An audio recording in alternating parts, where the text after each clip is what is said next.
All right, here we are, ladies and gentlemen, with a very special guest. Today we have on Scarz, Euriece. Hello, Euriece, hello, my man, how hello. are you doing I'm today? doing good, man. How are you guys doing? Oh, I'm feeling great. I am feeling real good. And Finn, I know you guys had like an interesting way that you guys met back in the earlier days of Apex. Run through that real quick for everyone. Yeah, so when I met Euriece, dude, how it's almost been 4 years. It's now 3.5. Euriece was part of like the first, like I was doing scrims with Euriece, and I just remember being introduced by Kobe, and he was like, "Yo, this kid's cracked. Like, he's a 16-year-old kid. Like, he just is a pathfinder. He'll full send anything and kill anything in his way." I just remember like, okay, I mean, like I'll give it a shot. I mean, I was just now coming over from console to PC, and yeah, he didn't disappoint. One of the crazy stories that I remember that Eurice told me, it was like in the first like 2 hours of us playing together. He goes, "Yeah, I don't use a mouse pad," and I was like, "What?" Oh my god. Dude, I remember thinking like, do we need to get this guy a mouse pad? Like, if he's doing what he's doing without a mouse pad, we might like, dude, I'll send him one on Amazon. They can't be too expensive. Do you remember that? Oh yeah, yeah. That just like memories just like coming in, just flashing back. Yeah, I remember playing on my mom's desk, and it's just like my brother created that PC, and so I never really moved the PC, and I just the surface was smooth enough, and I'm like, You didn't need I yeah, I never really. At what point did you convert to being a mouse pad user? I would say 1 year into Apex. Actually, yeah, it's that long. It's that long. I was never interested in like devices, mouse pad, monitors, all that stuff. I just like played the game, and just went from there. So you've had a pretty storied career from all the way whenever I was playing with you to then playing, I mean, shoot, all the way to like the Torrent and I guess you could say HRN, like Alpine, and like you've had played with quite a bit of different people whenever it comes to um, Apex competitively. Do you have any fond memories of maybe some of your like the teammates that you've had and just any kind of like stories that you would like to share? Mhm. Or just like an overall like summary of like your Apex Yeah, for those that career, don't for those know, who like that may aren't not be as familiar.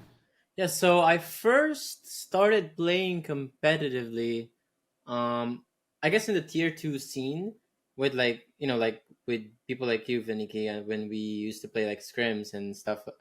And I kind of just went from like the tier 2, slowly like getting more recognized in the tier 1 scene by people like Hal. RKN was one of the person that really, I guess, really believed in my ability to play in comp, and I have a lot of respect for RKN for trusting in me in those early days because I was still a kid, and to be honest, like even now I'm still learning a lot of things like for a game that we've been playing for over 4 years, and like just throughout those days I played with people like RKN, Zenial, Hill. Those were the most I'd say memorable people that I played with, since we spent a lot of time and actually tried to build a pretty structured team in the comp scene. And a lot of the memories are just like us bantering. And I'd say the best memories I've had in comp with my comp team is me, Arkian, and Zenial going to Japan together for like a tournament. It was supposed to be Rambo, but Rambo couldn't go, and Zenial went instead.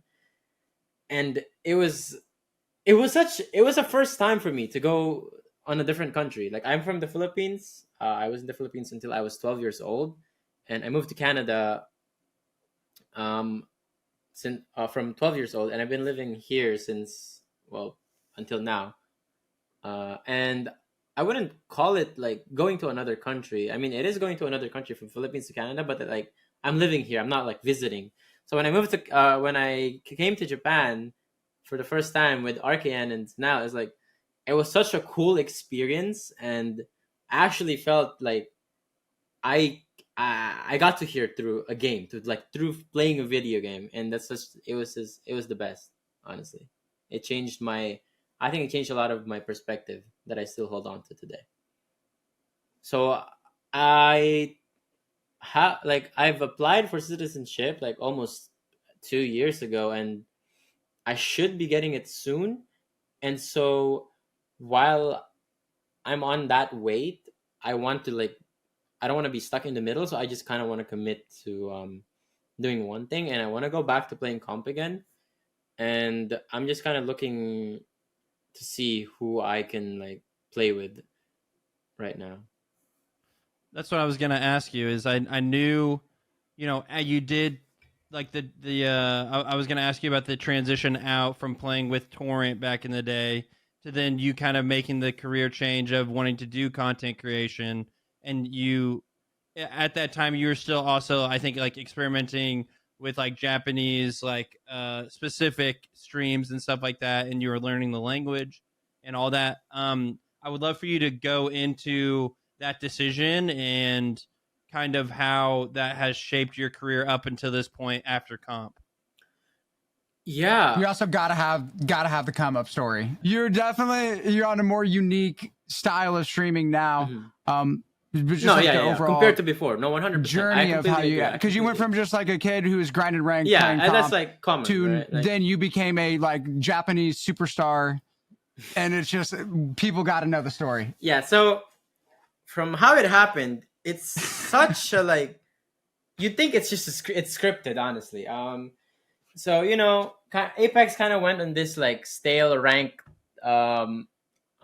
system, or like I guess rank season, where no one was really playing ranked, and so I'm like, sure, I'll just play solo. I'll solo queue. I just did this series where I solo queued to masters for every legend, and I was one of the first people to actually do that solo to masters thing before it like everyone started doing it. So I guess that's pretty cool too. And I matched. So I usually do it in Tokyo servers, because in Tokyo, in Japan servers, if they see you're a good person, they just follow you. In NA, that's not really a thing. They have their own thing in NA. But in Japan servers, they just follow you around, and that's what I really liked about playing in Tokyo servers. And so when I was playing in this Tokyo servers, I matched with a really popular Japanese streamer who I'm still currently friends with now, and his viewer recognized me from a video of Hal spectating me, like doing a big escape, or like running with like movement with Octane, and someone recognized me from that video. I was like, that's a pro gamer from North America, like he's streaming right now. And so his viewers started going into my stream, and we won that game, which I think it helped with the fact that people like grew a liking onto me. That was the first encounter with that person. His name is Unko. What was the view count at pre that game and then post that game? Pre that game, you gotta know. It was like 100 or like 80, like 80 to 100, I'd say, or even 60. I think maybe it was lower. But after that game, it was around like, I think it reached 2,000 at one point. Dude, that is so unreal. Yeah, and just in one Apex in one Legends Apex rank game, just an entire life change. Yeah, no, exactly. And no, it's completely life changing. One ranked game just completely changed my life, in my opinion. And so that was that. It was like that started at like June, around that time, and we didn't interact. I never interacted with that person again after 6 months. Like for 6 months. But I still have some Japanese chat. My chat became I came from like, I'd say I grew 100 to 200 viewers average from that day on forward.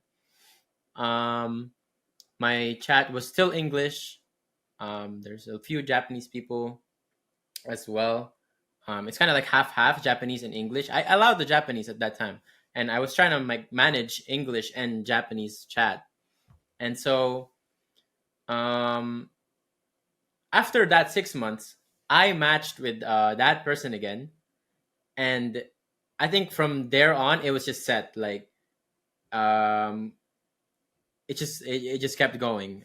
That time I gathered like 5,000 viewers at that second time, and I know more Japanese now because the first time we met I practiced more Japanese, and so at that second time we met, um, a lot more people went in my chat and they stayed and like kept watching me, and it's kind of just this whole like I don't really interact as much with that streamer, but like they like there's some like I guess like he comments about me or like make comments about me on his stream. It's like it's kind of like just those small you would call it like what do you call that on Twitter when you tweet about someone not at them? Subtweet? Subtweet. Yeah, it's kind of like subtweeting but on like sub live whatever, you know? Yeah. It's kind of like, man, that Euriece guy is great. Yeah, And yeah, then yeah. It's boom, kind of like just like that. 4K viewers. Yeah, just gone. yeah. It's like, hey, this streamer said you're great again. Like, yeah, it's kind of just like that, like the interaction. Dude, that is such a cool story. That is so, like that. I feel like that's just. I think in content creation, it's so amazing because like you're always just like one moment away, like one video upload, like one tweet, one ranked game away from just everything changing, and like you never know when it's going to be, and like so it could always be that next one. Yeah. So you know that happened, and like from there on, I started getting more involved in the Japanese community. I got to know more Japanese people. I started studying more Japanese, and that's kind of like, I guess it was peaking. I at one point I got invited to this Japanese solo tournament. I got 40,000 viewers. My peak, 40,000 for like an arena tournament, and I still can't comprehend. I even got that number even these days. Like that, it was insane. And so after that peak, of course, you know, slowed down a little bit. And of course, with comp, I was still doing comp at the time. And after our, like me, Arkian, and Bo, we didn't really do well together. A lot of things was going on there. And